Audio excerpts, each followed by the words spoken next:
Ефір телеканалу АТР триває. Я Ельвіна Цинбулаєва. Найближчі години про все, що стосується окупованого Криму та материкової України, говоритимо наживо, робити АТР гучніше. Нам є про що розповісти. Зеленський пожартував з Трампом на брифінгу. Чи сміявся Дональд? Скандал із телефонним дзвінком Зеленському, а популярність України зросла. Нацрада не подовжила ліцензії групі каналів «112 Україна». Хто натомість мовитиме? Вітаю всіх, хто долучився до прямого ефіру телеканалу АТР. А наші гості на цю годину – Сергій Стерненко, керівник громадської організації «Небайдужі», і Володимир Андрій Золотарьов, політолог. Вітаю вас в нашій студії. Добрий вечір. Під час зустрічі президентів Зеленського та Трампа обговорювали не тільки важливі питання. Лідери країн також встигли обмінятися кількома жартами. Давайте подивимось, як це було. У нас все добре в усіх аспектах. Я сподіваюся, що у вашій країні все налагодиться. Ми все, що зможемо, зробимо. Дякую, пане президенте. Мені дуже приємно бути тут. Краще зустрітись перед телекамерами, ніж спілкуватись телефоном. Я хочу подякувати вам за ваше запрошення до Вашингтону. Але, перепрошую, ви забули мені назвати дату. Ось такі жарти були сьогодні, вчора. Андрій, скажіть, будь ласка, як вам така поведінка українського президента до візиту, який був? Разумеется, понимаете, шоу-биз-политика, она хороша дозирована. Но когда ее становится очень много, вот подобно тому, как вы принимаете, когда болеете, лекарство, если вы его принимаете сразу, оно действует, и есть эффект. Потом надо увеличивать дозу, а потом оно перестает действовать. Вот так и с Зеленским. Он, увы, на таком уровне. Во-первых, он хорошо чувствует аудиторию, надо дать ему должное. Вот он умеет сорвать аплодисменты. Но в политике важна последовательность.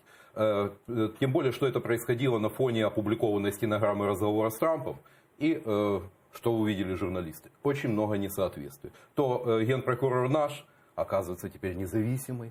Ну, масса вещей, и Владимир Зеленский должен об этом помнить. Потому что на сцене, да, важно сорвать аплодисменты, публика разошлась. В политике нет, в политике важна последовательность. Вот, к сожалению, все-таки Трамп доминировал. На этой встрече это было заметно, это даже психологи это бы оценили, что Владимир Александрович хотел понравиться Трампу. Это было заметно. Но какой будет профит для Украины? Пока мы в ситуации в Соединенных Штатах Америки, мы полным ходом влетаем снова в конфликт между республиканцами и демократами. И этот конфликт может иметь самые неприятные для Украины последствия, поскольку мы можем оказаться плохими и для республиканцев, и для демократов в итоге. Сергій, як вам такий жарт? І чи сподобався взагалі він таким президенту США? Я думаю, що ці жарти – це намагання розрядити обстановку після, власне, скандалу на тлі розмови з Дональдом Трампом, тієї самої телефонної розмови, але я думаю, що найближчим часом будемо бачити, що вже буде відбуватись в будь-якому випадку. А я гадаю, що Україна в цій ситуації опинилась в такому, знаєте, цугцвангі, коли ми будь-який крок, який ми будемо далі робити в міжнародній політиці, зокрема щодо відносин зі Сполученими Штатами, він буде погіршувати наше становище. Дуже хочу в цьому помилятись, але поки що все виглядає саме так. Давайте поговоримо, що вони там про що говорили, і ось що говорили про Крим під час зустрічі Зеленський та Трамп. Давайте послухаємо. Моїм пріоритетом на посаді президента є завершення війни на Донбасі та повернення українських територій. Це Крим, Луганськ, Донецьк. Хочу вам нагадати, що Крим ви втратили за попередньої адміністрації, а не адміністрації Трампа. У вас є можливість нам допомогти. Це сталося при адміністрації Обами. Із ситуацією, пов'язаною з окупацією Криму, тоді дуже погано розібралися. А ось заступник голови Меджлісу кримськотатарського народу Ахтем Чигоц в ефірі телеканалу АТР поділився враженням від візиту президента до Нью-Йорку. Очень большое достижение. Мы услышали, наконец, что Россия агрессор. Мы услышали о том, что Крым и Донбасс обязательно вернем его. Хотелось бы на таких серьезных форумах услышать более конкретный, серьезный месседж. те направления, решения или поддержки наших вот таких институтов или наших партнеров по тем вызовам, которые сегодня стоят, реально стоят перед нашей страной. Як ви гадаєте, чи дійсно вони якісно говорили про Крим і який буде результат? Ну, я дійсно тішуся тим, що так само приєднуюсь до пана Ахтема, тим, що питання російської агресії було підняте і в розмові з Дональдом Трампом, і під час промови Зеленського там було чітко названо «Росія – країна-агресор», і це, по-моєму, чи не перша... Така публічна заява президента. Так, тому що раніше ми цього не бачили ні на міжнародній політиці, ні всередині країни, бо Зеленський про це не говорив. Дійсно, не вистачає певної конкретики, але те, що ця тема обговорюється взагалі, це дуже добрий сигнал для нас. Я сподіваюся, що і надалі президент буде дотримуватись своїх слів і говорити на цю тему, а краще робити дійсно кроки для того, щоб закінчити війну на наших умовах, а не на умовах країни-агресора, а на умовах повернення усіх наших територій, усіх наших полонених, ну і в ідеалі, звісно, відшкодувань з боку Російської Федерації, але поки що це дуже далекоглядна така перспектива, як на мене. Пане Андрій, як ви вважаєте, Мне не наскільки понравилось вона? то, что Трамп дистанцировался. Это проблема, это из-за Это Обама. Обамы. Да, это Обама. А как бы у меня, как говорится, я к этой проблеме... Да, я считаю, что Крым аннексирован. Да, я про це вони считаю, кажуть вже Крым більше 5 украинским, но років. вот заметно было. Ну, Трамп деловой человек, он очень четко расставляет акценты. Это проблема Обамы. Который прислал А як Ахмадіяна. ви гадаєте, чи буде вирішувати це питання саме Дональд Трамп? Крім санкцій? Увы, мне кажется, что он больше поглощен внутриамериканскими проблемами, проблемой второго срока, проблемой противостояния с демократами, нежели проблемой Крыма. Вот у меня, сколько раз он повторял фамилию Байден, ну, по-моему, все видели. Тобто він готується до вирішення своєї проблеми. Да, он решает, он человек эгоистичный, ну, как и многие крупные бизнесмены, он решает свои проблемы.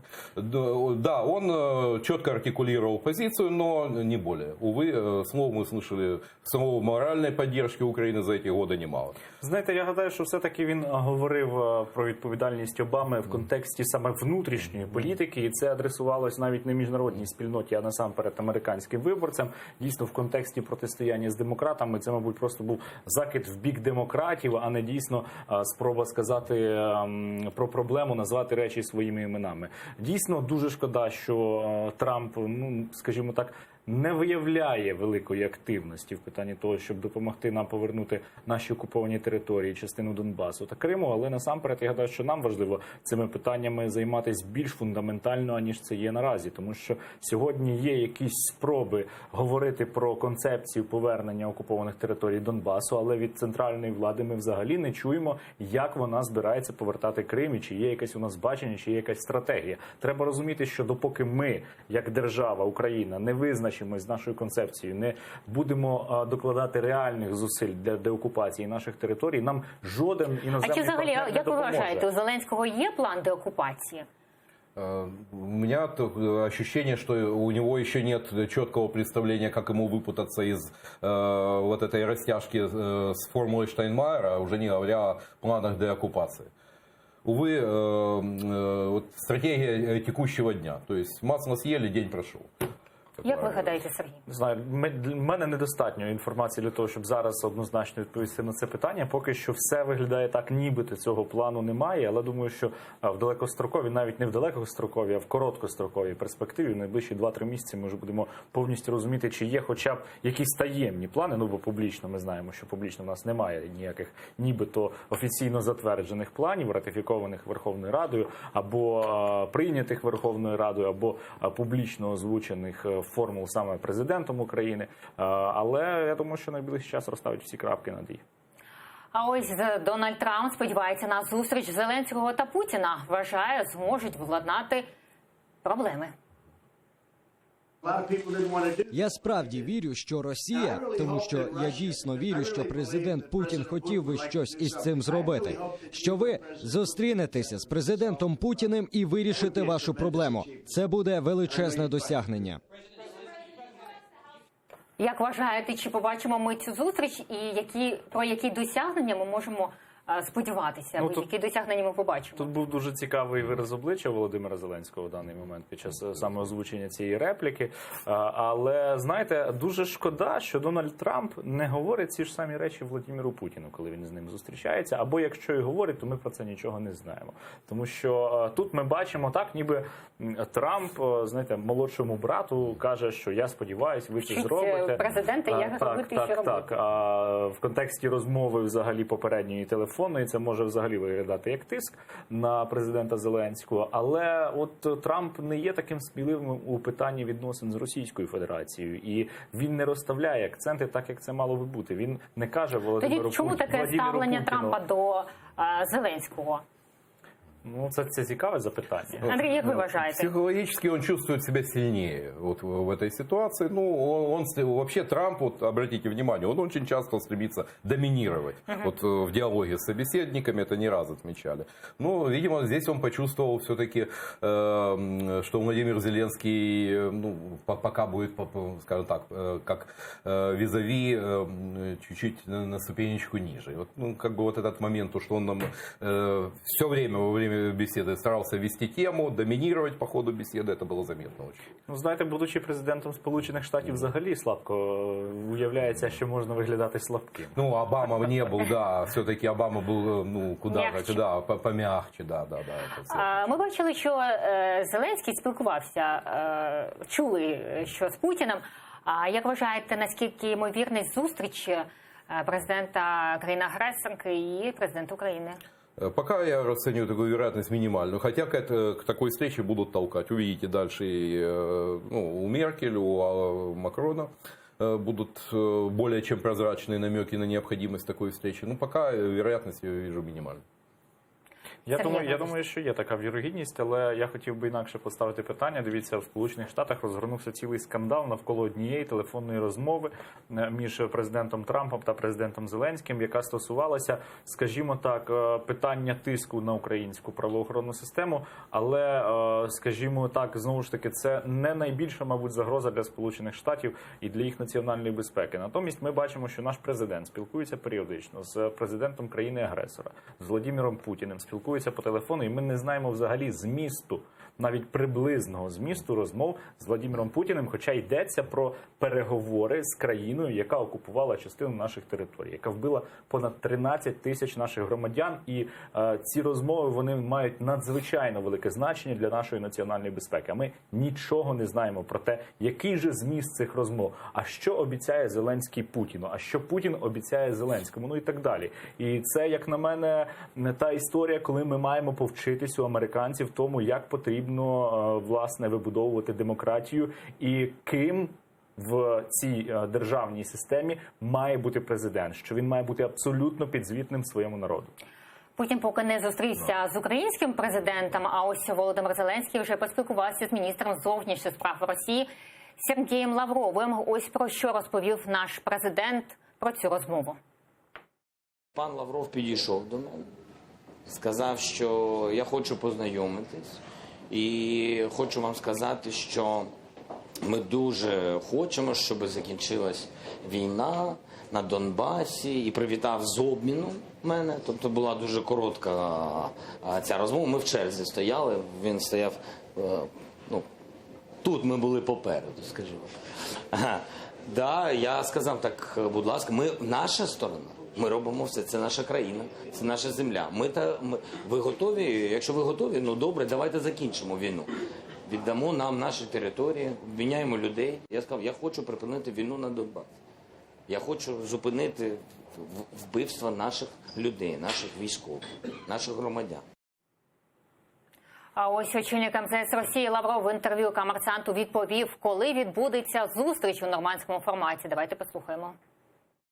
Треба віддати належне президенту Володимиру Зеленському. Як я розумію, він зіграв вирішальну роль в тому, що обмін відбувся. Насправді, це трохи оздоровило відносини між Москвою та Києвом. Чи очікуєте ви, що цього року відбудеться саміт в нормандському форматі? Не виключаю, але це залежить не від нас. Я читав заяви міністра закордонних справ України Вадима Пристайко про те, що необхідно підписати формулу Штайнмаєра. Він, щоправда, став робити застереження. Якщо це знову гри в перегляд того, що було вже вирішено, то це не допоможе процесу. Як вам заява президента України і саме Сергія Лаврова, очільника МЗС Росії? Ну, там сказать, что это был серьезный разговор, сложно, все, что они она в была. очереди, да, Факт есть фактом. было. Но позиция, как бы, Лавров, как обтекаемая и дипломатична, как все карьерные дипломаты, но суть сводится к тому, что будут достаточно жестко давить, чтобы Украина подписалась под, по сути, формулой Штайнмаєра. Ну, в данный момент я себе тяжело представляю последствия, если Владимир Зеленский таки пойдет на этот шаг. А без этого российская сторона не видит необходимости встречи в нормандском формате. Ми чули, що Зеленський сказав, що підійшов Лавров. А як вважаєте, навіщо ці такі кроки і які можуть бути саме результати цих перемовин? Я гадаю, що російська влада зараз шукає методи специфічного тиску на нового голову української держави, хоча в той же час російські медіа називають Зеленського другим Петром Порошенком або навіть гірше, ніж Петром Порошенком. Коли їм вигідно, а коли вони іноді... Коли як, насправді. Але поки що все, що можу сказати, що ми зараз в стані невизначеності. Тобто я, наприклад, як громадянин України, звичайно, я не розумію, яким у нас буде подальший вектор, яке в нас буде ставлення надалі до Російської Федерації, попри навіть гучні заяви Зеленського під час виступу в Організації Об'єднаних Націй, залишається все одно великий знак питання. Як він збирається завершувати війну? Так? Тому що завершити війну можна двома способами. В обох випадках вона завершиться. Можна поразкою завершити, можна завершити її перемогою. Можна віддати частину територій або частину суверенітету, якщо ми говоримо про імплементацію російської редакції формули Штайнмаєра. А щодо Штайнмаєра, і ви зазначили, а наскільки ви кажете, що ймовірність того, що вони підпишуть? Що Йде давлення. Тиск є, так. Да. А що наскільки витримає цей тиск українська влада, як вважаєте, і які можуть бути результати? Ну, я то, что могу сказать, пока нет единого мнения и в окружении Владимира Зеленского, как поступать в этой ситуации. Нет четкой позиции. Идут споры, идет диалог. То есть, как им выпутаться из этой растяжки. Сергій, як ви вважаєте, що ми отримуємо від так званої формули Штайнмаєра? Ну, формула Штайнмаєра – це взагалі така цікава річ, яку ніхто не бачив, але всі про неї говорять. Я думаю, що поки що теж рано робити якісь однозначні висновки. Найближчим часом нам все буде зрозуміло, але я хотів би висловити сподівання, що президент України буде відстоювати насамперед інтереси України, а не інтереси країни-агресора чи навіть наших західних партнерів, які нібито підтримують територіальну цілісність України, і в той же час вони мають економічні відносини з країною-окупантом.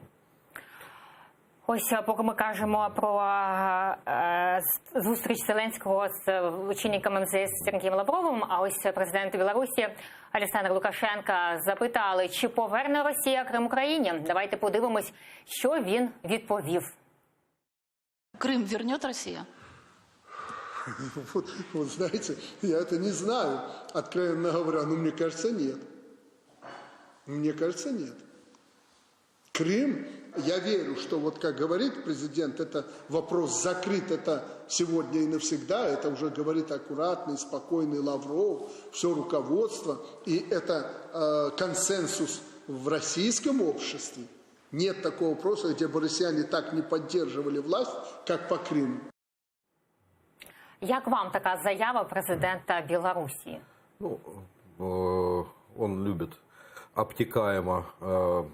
Я думаю, что, смотрите, во-первых, с точки зрения времени, 10-20 лет, ну, что мы знаем, что будет через 10-20 лет. Если бы кто-то в 1982 году сказал, что СССР распадется и образуется независимое государство на его обломках, та же Прибалтика уйдет, ну, покрутили бы пальцем у виска, сказали, ну, твое место в сумасшедшем доме.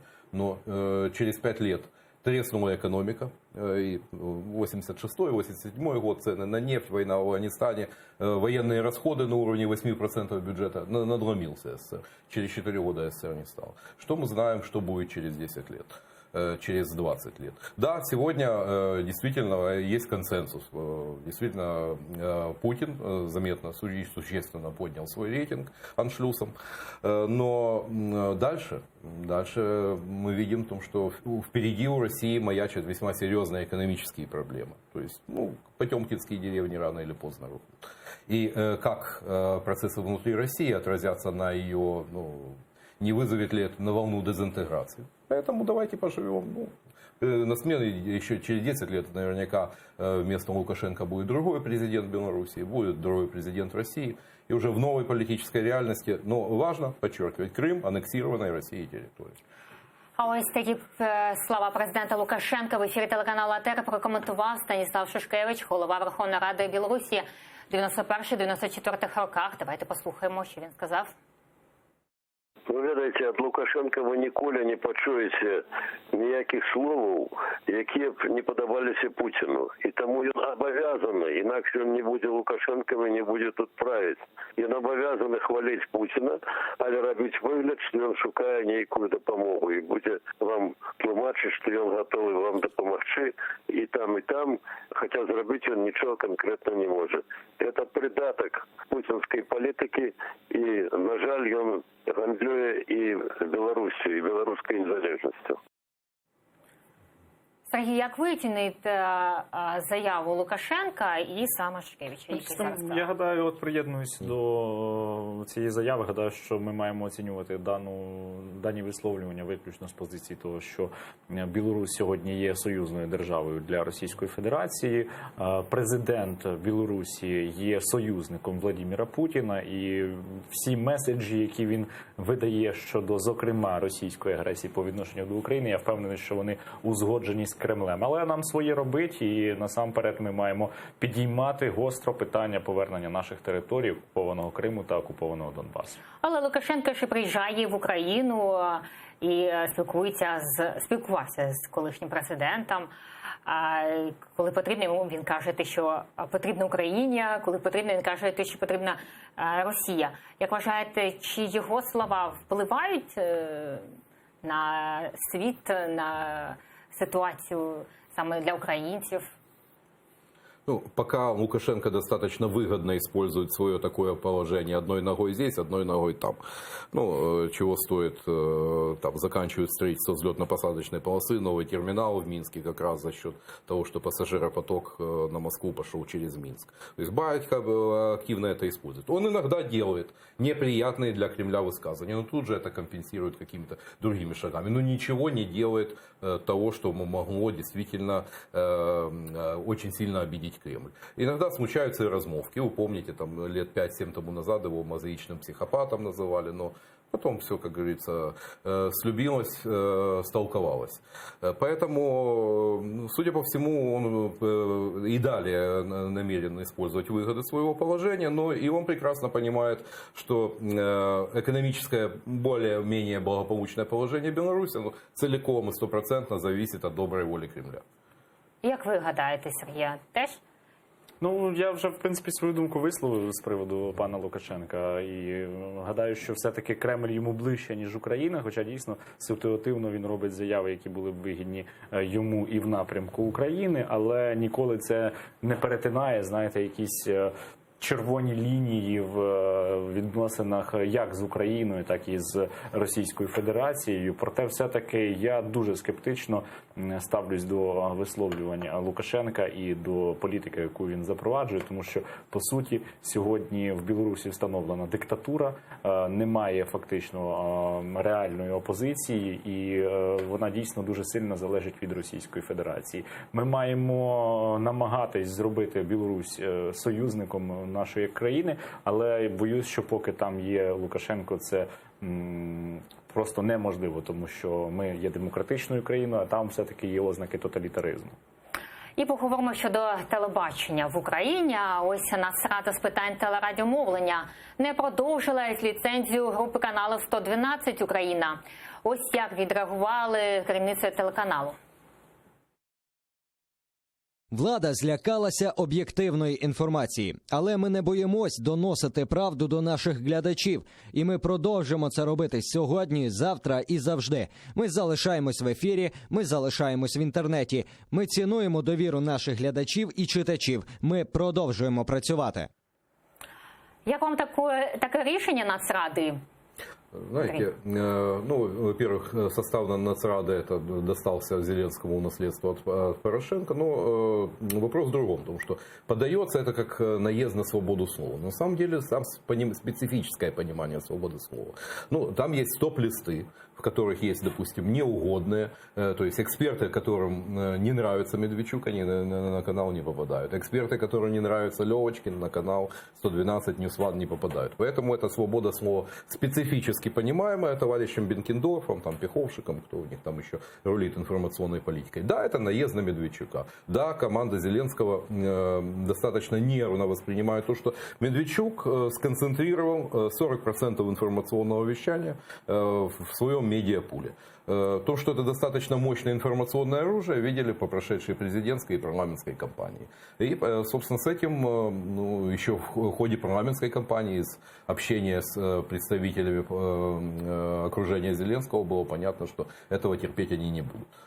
Я гадаю, що це абсолютно правильний і здоровий крок, і шкода, що це відбувається лише зараз. І шкода, що це відбувається не з підстав, що 112 канал несе загрозу для національної безпеки. По суті, я навіть не буду говорити про російський, це російський телеканал, який транслює російські меседжі на території України і транслює російську пропаганду. Але якщо подивитись з юридичної сторони, що відбулося, то ситуація абсолютно правильна з правової точки зору і жодним чином не стосується свободи слова, тому що не продовжили ліцензію 5 регіональним мовникам, які ретранслювали 112 канал з супутникового мовлення на цифрове. Тобто це закрили цифрове мовлення 112 каналу. Чому? Тому що ці регіональні мовники не отримували ліцензії на ретрансляцію телеканалу 112. І правові підстави для того, щоб не продовжити цю ліцензію, виникали і минулого, і позаминулого року. Питання тільки, чому ті ліцензії продовжували. Тобто, по суті, 112 канал позбавили ліцензії через порушення правил мовлення, точніше, навіть не 112 канал, а от ці 5 регіональних різних мовників, які ретранслювали сигнал. І тут все дуже просто пояснюється, вони просто не виконали умов ліцензування. Я дивуюсь, що взагалі вони так довго ще, маючи оці всі порушення, здійснювали ретрансляцію сигналу. А ось ми за свободу слова, але з дотриманням законодавства в Офісі президента України відреагували на рішення Нацради. Офіс президента України стежить за ситуацією щодо телеканалу 112 Україна. Переконані, що свобода слова є невід'ємною частиною демократичної держави. Водночас усі мовники мають дотримуватись законодавства та умов ліцензії. Незабаром буде оновлено склад Національної ради України з питань телебачення і радіомовлення. Сподіваюсь, що це допоможе унормувати ситуацію на телевізійному ринку відповідно до закону і базових принципів демократії. Ось ми почули, що буде оновлення Нацради. Як вважаєте, наскільки вона буде лояльна до влади? Та я думаю, що і цей склад Нацради доволі лояльний зараз до нової влади, якщо відверто. Але ж насправді давайте будемо говорити відверто. Ми розуміємо, що президент України впливає сьогодні на всі гілки влади, на всі органи, які є сьогодні в нашій країні. Це не добре, це незаконно і це не демократично. Але конкретно в ситуації з Нацрадою і в ситуації з зверненням про позбавлення ліцензії News One або непродовженням ліцензії 112 каналу, можливо, і є певні політичні елементи, але все-таки Нацрада це робить абсолютно в межах права, в межах своєї компетенції, в межах законодавства, не порушуючи жодної процедури, і мала би це зробити набагато раніше. Питання, чому Нацрада не робила ці ж кроки рік тому, 2 роки тому, хоча підстави існували. Я думаю, що ми тут знову опираємось в політичну ситуацію, яка на той момент була трошки іншою, і, можливо, ці процеси блокувались. Тому що юридичні факти, які дозволяли Нацраді звертатись до суду по News NewsOne або не продовжувати ліцензію 112-му, вони виникли не цього року, вони виникли рік-два роки тому. І можна було всі ці процедури робити рік-два роки тому. Те, що зараз відбувається, це, ну, скажімо так, поновлення порушеного права, не більше і не менше. Так, це може не подобатись російським пропагандистам, які працюють на 112 каналі, але вибачте, у нас війна, Російська Федерація на нас напала, і я гадаю, щоб жоден мовник, який сьогодні відноситься до Російської Федерації, він не повинен існувати на території України. І треба брати на озброєння будь-які юридичні методи, які дійсно вкладаються в норми права, які не порушують права тих самих мовників, але позбавляти ліцензії або її не продовжувати, якщо є відповідні підстави. Так, є 112-й NewsOne ІЗІК, який керівництво якого наближене до кума президента. Чи буде така ж доля і з NewsOne, і з ЗІКом? Як ви вважаєте, Андрій? Я думаю, что 112 NewsOne. Прежде всего, ну, учитывая долю, скажем так, рейтинги этих телеканалов. Но тут даже вопрос в другом. И на подходе буквально там неделя-две ряд законопроектов, которые очень сильно испортят настроение Медведчуку. Так, я думаю, що навіть, знаєте, касающиеся как раз телевизионного рынка. Вони анонсували, що якщо буде доведено, що є там іноземний капітал в мовника і не можуть пояснити джерела фінансування певні телеканали, то можливо їх чекатимуть санкції або їх власників чекатимуть відповідні санкції. Дуже складне питання по NewsOne. Насправді, тому що Нацрада звернулась до суду, така процедура, з вимогою позбавити NewsOne ліцензії, але це суд, це окружний адміністративний суд міста Києва, який не ліквідував свого часу Петро Олексійович, хоча мав це зробити, і який сьогодні може, ну я не здивуюся, якщо він заборонить процедуру імпічмента в Сполучених Штатах, наш окружний адмінсуд Києва. Тобто він може вчудити все, що завгодно. І ось, якщо президент Зеленський в найшвидший час і наша Верховна Рада не ініціюють судову реформу, якщо не ліквідують хоча б окружний адміністративний суд, я думаю, що вони можуть ще спробувати влаштувати бунт на кораблі, особливо враховуючи, що певний вплив на ОАСК має така особа, як Андрій Портнов, який сегодня наближенный до Виктора Медведчука. Это, кстати, первое, что должен был делать, когда Петр Порошенко анонсировал жизнь по-новому, начинать судебные реформы. Увы, в судах остались присмыкающиеся и позвоночные. Сейчас снова возвращаемся к процессу века с Януковичем. Побачимо, як це буде у подальшому. Но количество я тогда предупреждал. Не превращайте процесс в шоу, в трупный синод, когда покойного папу Формоза спустя полгода после его смерти решили осудить. И потом папство имело очень серьезные проблемы. Там порядка 70 нарушений процесса. И на этом фоне, когда разгоняют военную прокуратуру, так простите, кто будет представлять обвинения? Поэтому я разгоняют. Там і поговоримо щодо ребята сидять на чемоданах. Я на майбутніх темах. Да. А ось що Нацрада з питань телерадіомовлення Сергій Костінський розповів, чи може телеканал АТР претендувати на ці ліцензії? АТР входить в категорію регіональних мовників. Так чому телеканал АТР має чекати, коли звільниться місце в якомусь мультиплексі, коли ці місця займаються загальнонаціональним телеканалом, який ретранслюється або там через створення спільного продукту транслюється регіональними телеканалами, які не виконують своїх зобов'язань перед суспільством, перед Національною радою, були взяті під час цих конкурсів. Мають бути чесні конкурси проведені, і всі регіональні телеканали, в тому числі такі, як телеканал АТР, мають брати участь в цьому конкурсі і мовити в цифрі за свої аудиторії. Ось ми почули Сергія Костінського, члена Нацради. Звичайно, не можна хвалити свій канал. А як ви вважаєте, чи потрібний телеканал АТР, щоб бачили вся Україна? Звісно, абсолютно потрібно, тому що телеканал АТР, він ж більше стосується теми Криму, кримсько-татарського народу. Кримсько-татарський народ є частиною української нації, і однозначно потрібно розширювати мовлення, щоб воно працювало на всю Україну, тому що насамперед від нашої інформаційної політики щодо окупованих територій, в тому числі і щодо Криму, залежить і питання того, наскільки українська влада буде відповідально ставитись до питання деокупації цих територій. Якщо ми постійно про це говоритимемо, ми не дамо замовчати проблему. Надо, по крайней мере, чтобы мы не должны выносить Крым за рамки. Прежде всего, мы должны напоминать то, что Крым – это Украина. Андрій Ну, по-моему, Золотарев, всё. політолог, Само і очевидно. Сергій Стерненко, керівник громадської організації «Небайдужі», були з нами. Дякуємо вам. А ефір телеканалу АТR продовжує «Заман» українською з Оксаною Дворецькою. А ми з вами зустрінемося через 20 хвилин.